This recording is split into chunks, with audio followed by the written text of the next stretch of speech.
আলীর গুহা এক্সপ্লোর করে আমরা চলে যাই ঝর্ণা দেখার উদ্দেশ্যে অ্যান্ড ডিসাইড করি সেখানে পানি ভালো থাকলে গোসল করে নিব। ঝর্ণায় যাওয়ার পথটা আমার বেশ ভালো লেগেছে।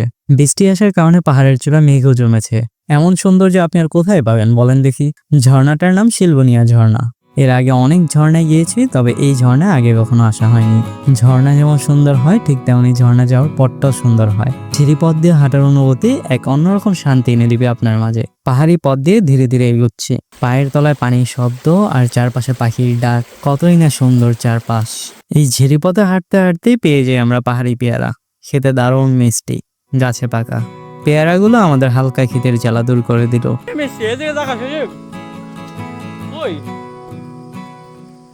হাঁটার পথে আমরা বিশাল মাকড়সা দেখতে পেলাম, আগে কখনো দেখিনি এত বড় মাকড়সা।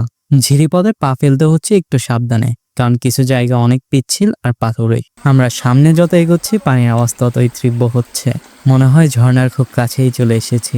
ওরে ফটোগ্রাফার যেখানে মন চেতেছে সেখানেই ছবি তুলতেছে, থাম রে তোরা ভাই থাম। এরপর আর কিছু দূর সামনে হেঁটে চলে আসি ঝর্ণার কাছে। ওমা, এখানে এসে তো দেখি অনেক মানুষ।